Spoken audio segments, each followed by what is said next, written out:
Hello, and welcome to the Cavness HR podcast. I'm your host, Jason Cavness. Our guest today is David Ledgerwood. Ledge, are you ready to be great today? Yes, sir. I'm ready. Ledge is a many-time founder with 20 years of experience in high-tech business and 10 years of direct sales experience. He is a closer, and he's helped multiple companies break the $1 million sales mark and has personally closed more than $34 million of business for his employers, partners, and clients. Ledge co-founded Add1Zero with the express purpose of bringing senior sales expertise to B2B technology and services companies who are looking to leap from founder-led sales into 10 times the revenue growth. Ledge, thank you for being here today. I really appreciate it. It's so good to be here, man. Thank you for the invitation. So before we get started on the serious stuff, is there a background story on why you go by Ledge? It's like a multi-generational historical family nickname. So my dad, my uncles, brother, sister, everybody picks it up. So we all just kind of roll with it. My mom even had the Ledge license plate in New Jersey. So what y'all call each other? You all in the same room? I can't repeat that on the air.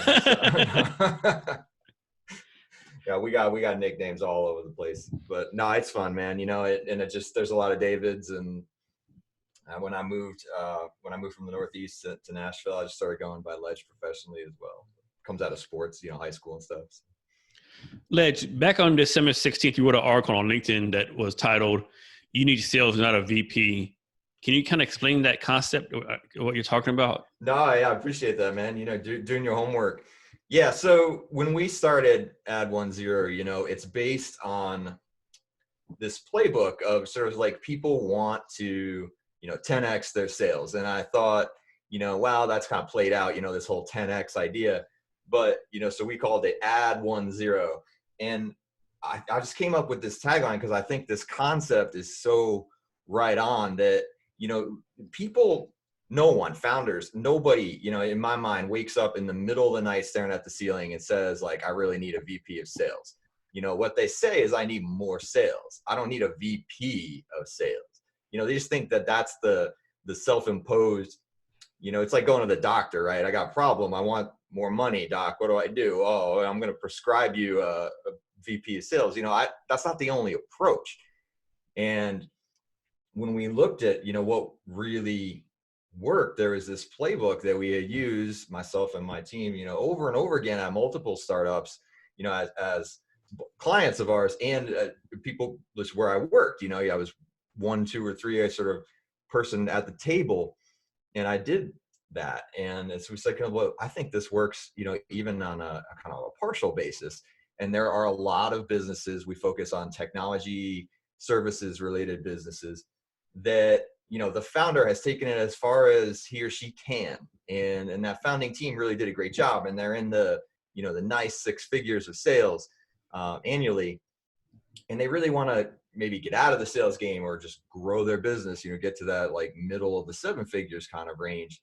And yet they don't have the cash flow right there to get out of sales because you have to hire, like, you're going to need a couple $100,000 fully loaded, per year to hire this, VP of salesperson that you're going to dump all the sales on. And that might not even be the right approach.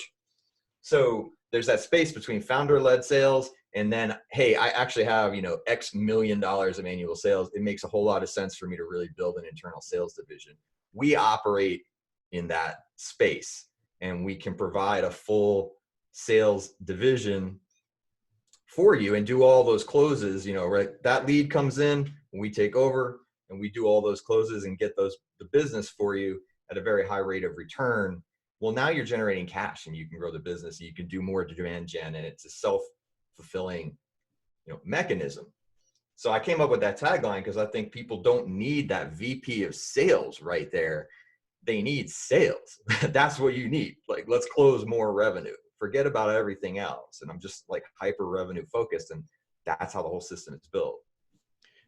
Just because someone was like a VP of sales of a Fortune 500 company does not mean they're going to be successful at your startup, right? I mean, it's two totally different animals, isn't it? It is very much, different. And, I have, huge respect. I've worked in the enterprise and big companies, and like anybody who does their thing is is great at that thing. But yeah, you know, you get a lot of times where it's like a small company, it's scrappy. I mean, we'll walk into companies all the time where there's no marketing, there's no sales collateral, you know, there's nothing that you need. We have to do all that stuff.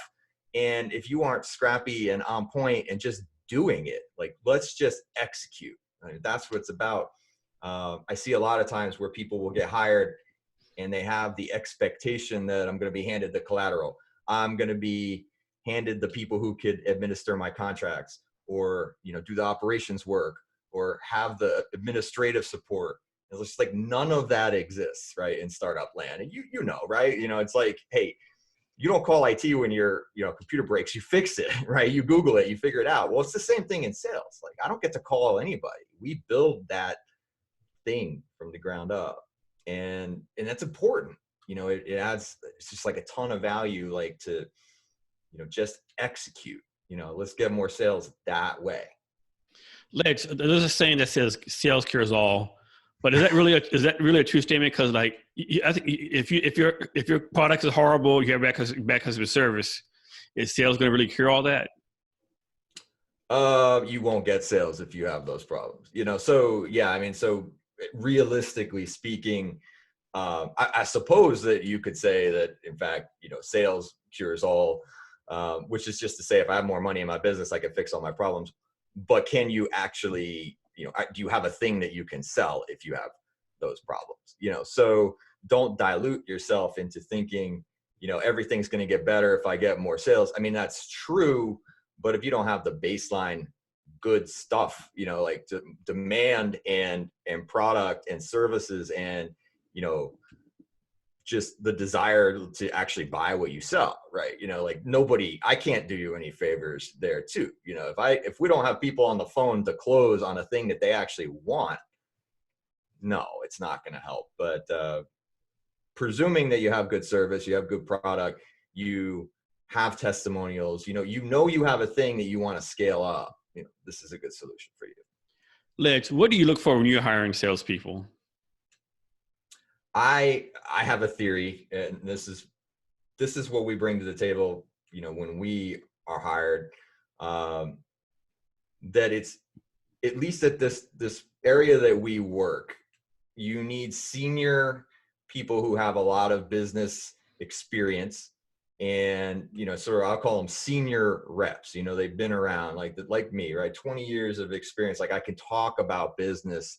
I can solution sell to people, you know, on the phone. I'll understand what you've been through, you know, as a founder, or I can relate. I can read your LinkedIn. Those are the things that I would look for. Now, there are really good reasons down the line, as you build a playbook, as you grow, you scale, maybe you want to hire some greener, you know, I'm going to hesitate to say younger, I'll say greener people who can be your SDRs, right? Your sales development reps. They can do your outbound. They can follow the playbook. They're hungry. They want to learn.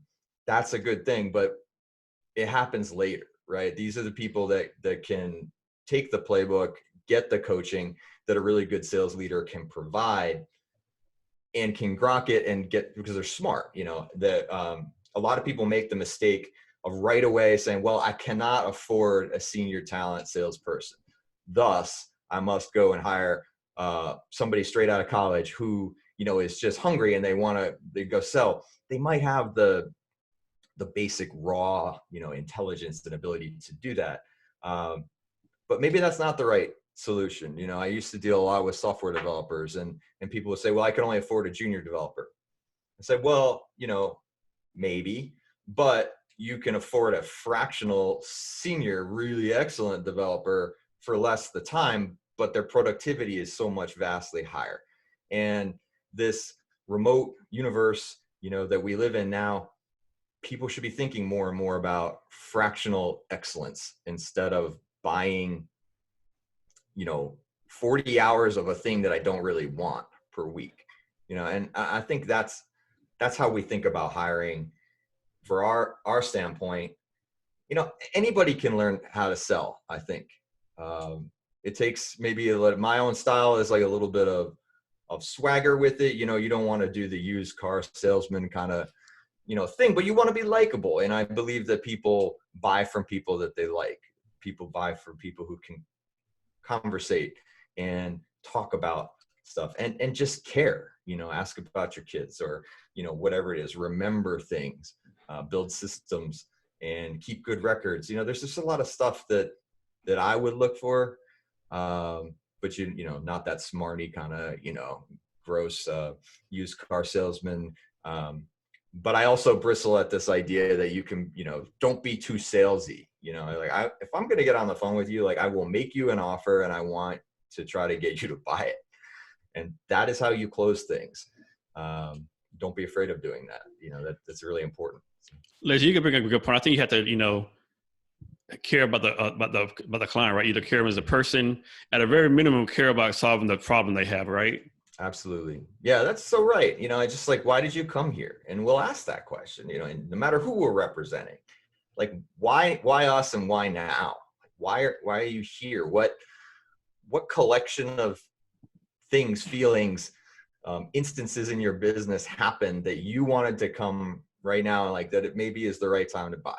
Maybe it's not the right time to buy and you're just researching. That's cool. Let's stay in touch, right? All I want to do is give you the opportunity to know that you're talking to the best people in the business for this thing when you're ready to buy it.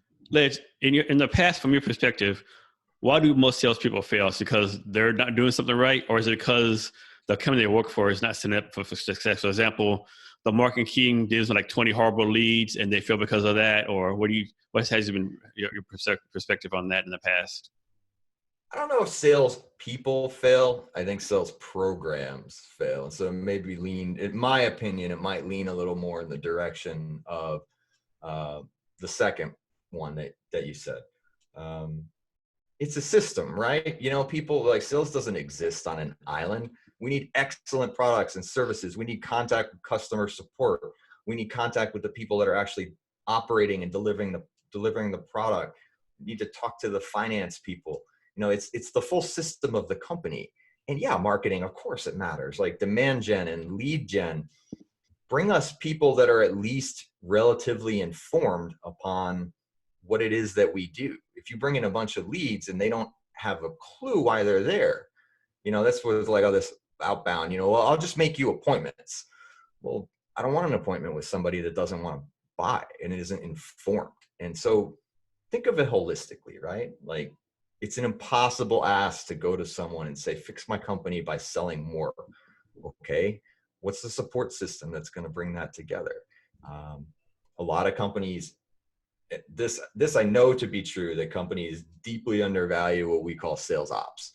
And that is the fact that someone like me needs to be on a call just like this all the time with someone who wants to buy. And we firmly believe they ought not to be doing anything else. They don't do contracts. They don't do prepare proposals, sending emails, any of these things. Maximize the time that those people are on the phone, which means you need administrative support. And that might be a virtual assistant. It might be somebody who's familiar with, pushing paper and making processes work. That's how we make it affordable to have really senior people work the calls, such that they don't have to do the things that, frankly, they're really bad at. Good salespeople tend to be really bad at paperwork and processes and tracking stuff, and make your CRM do the work for you. That's important. There's a lot of IT and information components to sales, but it's separation of concerns. When you try to get your VP of sales or whoever it is doing your sales stuff to do all those other things, guess what they're not doing? They are not on the call, video call, sales call, whatever, closing deals. That's what you need. Just don't confuse the fact, it doesn't make any sense to ask one person to do a thing that isn't their strength. And salespeople, that's not their strength. Ledge, is there a way to train people to become comfortable with hearing no over and over and over again? Repetition, man. I had a sales mentor years ago when I was very bad at it and I was just learning, and I was the CEO that wasn't making any sales. And he said, Ledge, you got to eat no's for breakfast. Nice sales draw. I love this guy, and he brought me a lot of anecdotes, but yeah, that's it. I got to get up in the morning and I want to eat no's for breakfast, because every no is one step closer to the yes. Now that's a real outbound driven type of methodology. Like maybe, you know, what might be your classic cold calling or, you know, any of these things. I would tend to lean more in the direction of like a more modern type of lead gen, which is a lot of really high quality touches.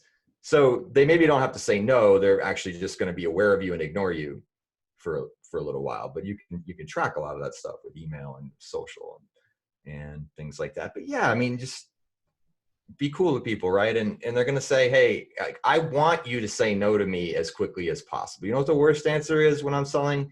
Maybe.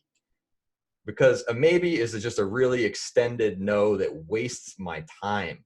Don't be afraid to say no. So I would actually encourage you, like when you talk to salespeople, give them a direct no.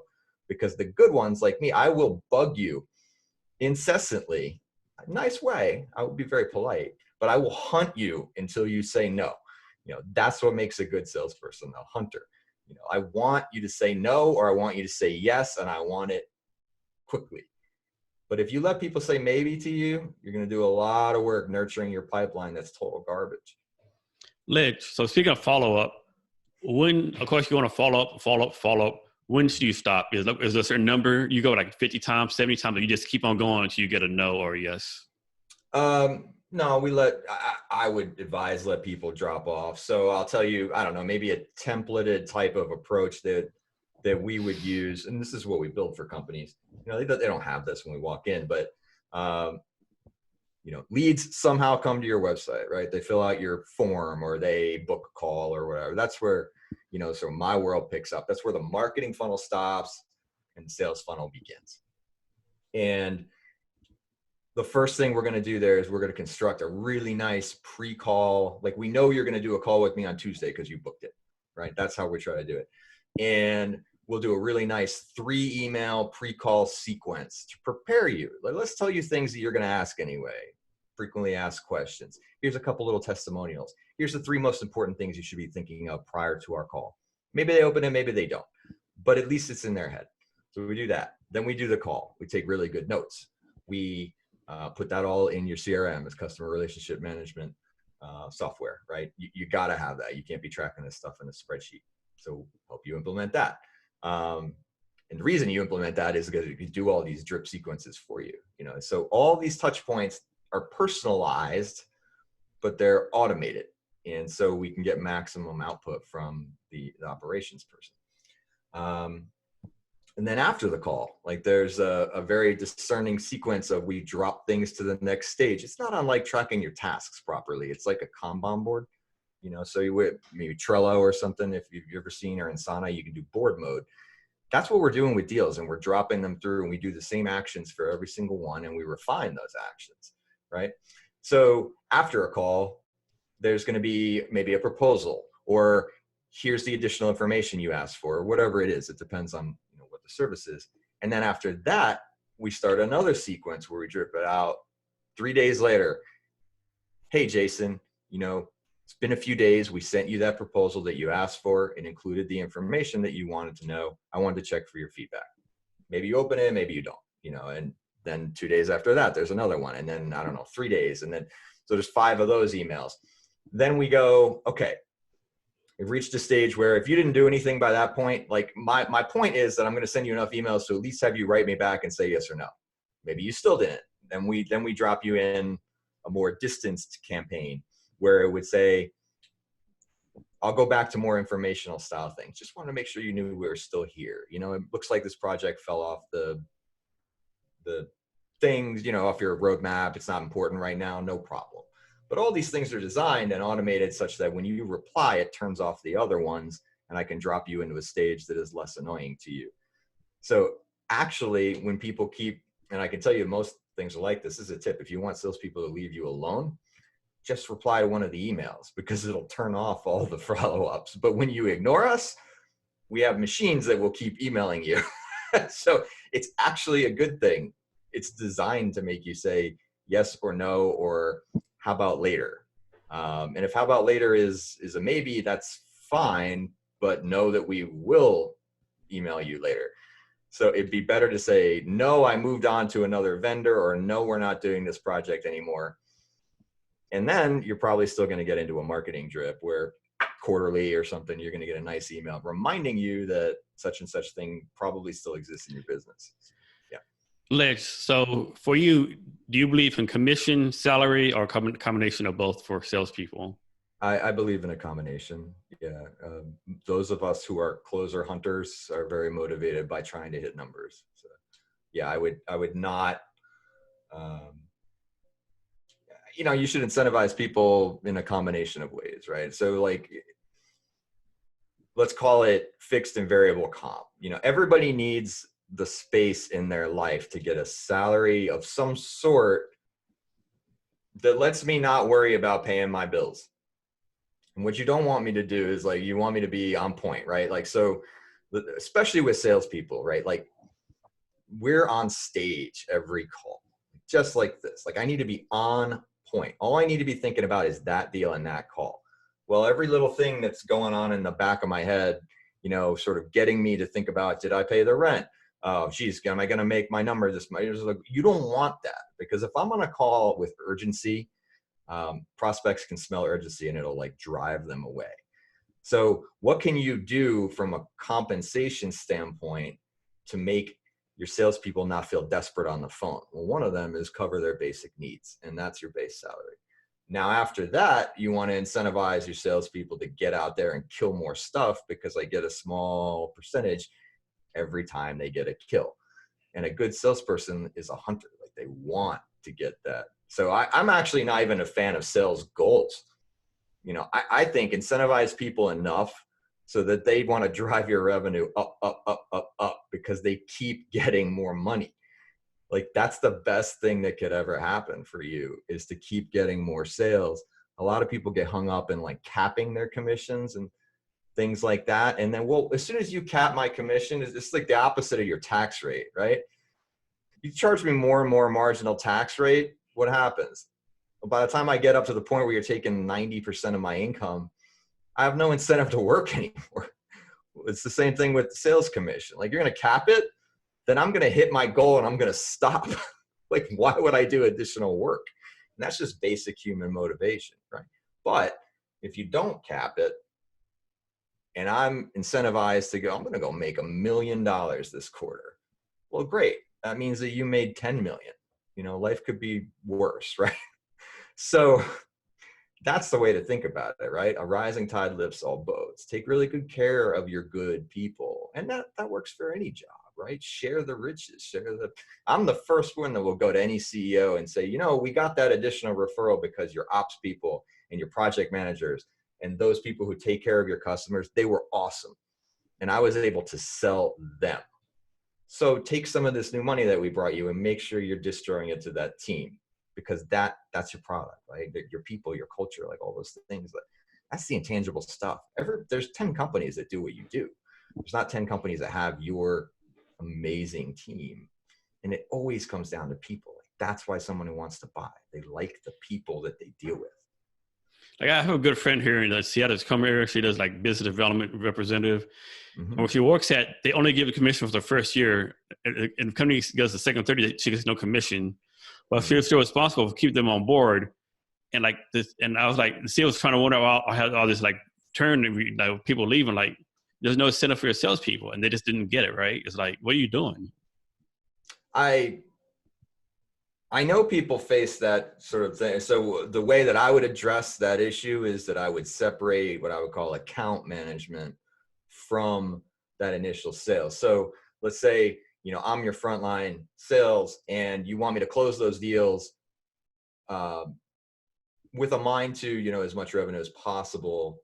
It's true. Like you would kind of say, well, you didn't work on year 2. You didn't work on year 3. Like you just keep getting money from it. You could do it that way. I would say keep paying, but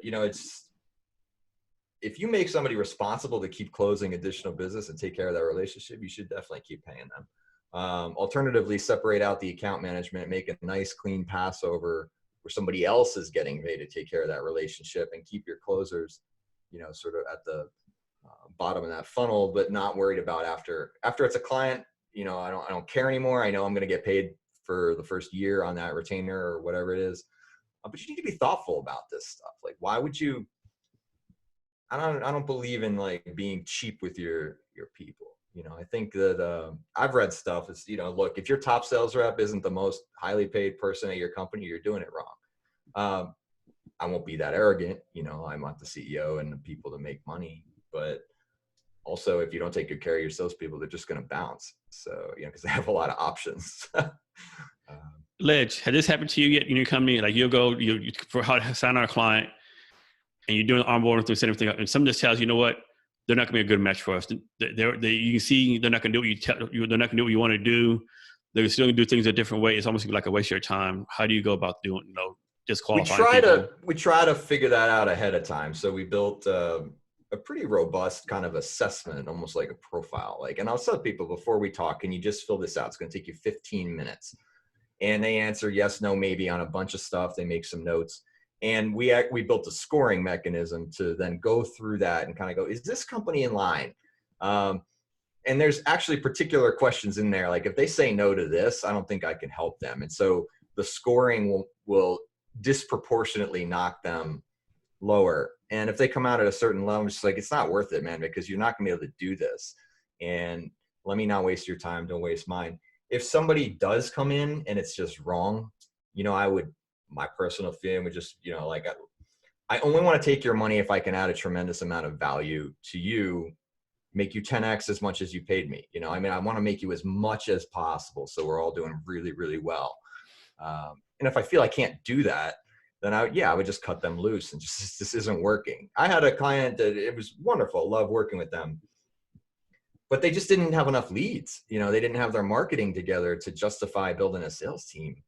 And I went to them and I just said, you know, we've got to cut this back. You know, it doesn't make sense because I'm taking your money every month, but you aren't providing me with any people that I can close business for you.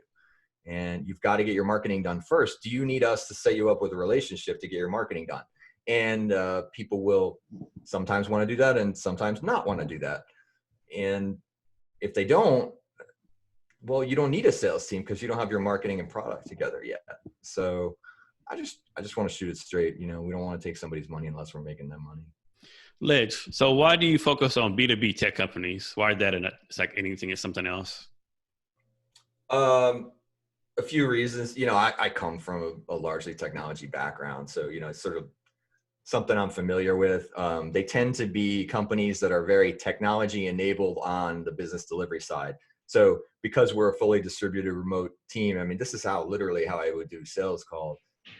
If you're not a company that's well accustomed to running everything in the cloud, maybe with distributed workforce, you know, a bunch of SaaS tools, we can't take on the burden of that change management to get you there. I mean, if you wanted to pay us, we could probably bring a team to do that for you. But what I find is a company that is B2B, is services related and is technology related, we also tend to have the infrastructure necessary to run the kind of thing that we want to run. So it comes down to experience, and it comes down to, you know, just the ability to execute the way that we want to. If you need someone who's going to meet with your clients face to face at a table doing stuff that isn't technology related, it's probably it's not going to work, you know? So, and B2B has vastly higher average contract value.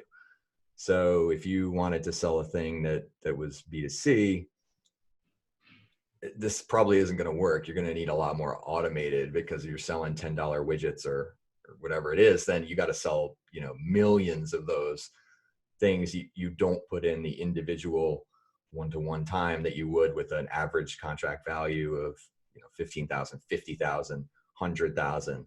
Well, that makes sense to pay somebody like us to get on the phone with them. It doesn't make sense in a small purchase. Ledge, you're in Nashville, correct? Yes, sir. So I've been learning there's actually like a pretty good, vibrant tech startup scene in Nashville now, isn't it? There is. Yeah, it's grown a lot. So I was heavily involved in that myself, in the accelerator scene and the VCs and the different things for a number of years. Then I kind of went on my own, and you know, I'm not as hooked up now, but it's a very vibrant city, tremendous growth. There are a lot of places similar to it, you know, so you hear a lot of chatter about, I don't know, you know, Boulder, Colorado, or Austin or Pittsburgh, and like there's a lot of up and coming. Tampa has an up and coming scene. So, but yeah, Nashville's hot. It's a really cool place. Ledge, what's your vision for your company? I think about that a lot, so we're in bootstrap mode and, would love to just continue to grow.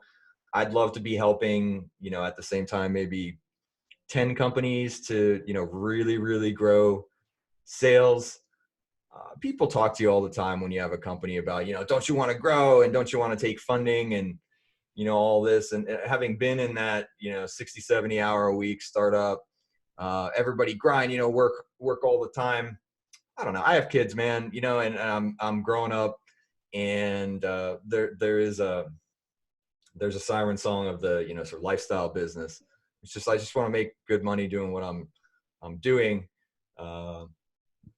The paradox being that when you do that and you probably just, sort of let go of that idea of I'm going to be $1 billion company, maybe that's in fact where that actually happens, because, just like I said with sales, like if I can get on the phone with you and not feel urgent and not care about this particular sale, I'm going to perform better. Maybe if I don't care so much about, about rapid growth, it'll happen because I actually love what I'm doing, so I don't know, making some millions for other people and making some millions for us, but that's about as far as I made it now. Ledge, I understand you have something for our listeners. Yeah, if any of this stuff resonates with you and you're a B2B technology services related type of company, SaaS, whatever it is, I'd be happy to do and offer, for podcast listeners, a 30-minute assessment. I'll get on the phone. I'll answer any questions you want, or we'll get on video and, we'll just hash through and I'll do some free consulting for you. If there's an opportunity that we can do some work together later, that's awesome. But I mean, it's really just a service and helps us get the word out there. So happy to do a free 30-minute assessment for anybody that wants to book. You can go to add1zero.co, add1zero.co, and put your information in there. Say you heard it on the podcast. We're happy to do that. Ledge, can you give us your social media links, both yourself and your company, so people can reach out to you? Absolutely. So I said the website. That's what we have for, so it's at add1zero.co. My personal stuff, you can reach my LinkedIn profile. It's David Ledgerwood, LEDGERWOOD.com. Actually, we'll redirect there. My primary social media is LinkedIn. I check it all the time. Thousands of connections on there, and that's the place to reach me. I have Twitter, but I never check it, so don't go there. And I'm a real simple guy that way. So I saw on the bottom of Jason's email, he got 16,000 ways you can contact him, but I'm not rolling that way anymore. So. And for our listeners, we'll have his offer and his social media on our show notes, and you can get our show notes at www.cabinetshrblog.com, and be sure to share the Cabinets HR podcast. Ledge, we're coming to the end of our talk. Can you provide us any wisdom or advice or any subject you want to talk about? Yeah. I don't know. I can talk a lot. I don't know how much wisdom is in there, but I just think, man, get out there and sell and promote yourself. Just never forget that you know people and that you can use your network and that people like you. And what you need to do is tell them what you're doing, tell them what you're interested in. And whether that's LinkedIn or email or whatever, like all of us have piles of contacts and people who care. You just make sure, like, it's not selling. Just tell people what you're doing and what you're looking for. Everybody knows somebody. And the worst thing you can do is sit around and wait for like an email or a lead to drop or a phone to ring. Just if you have free moments and you want to grow your business, tell somebody about your business.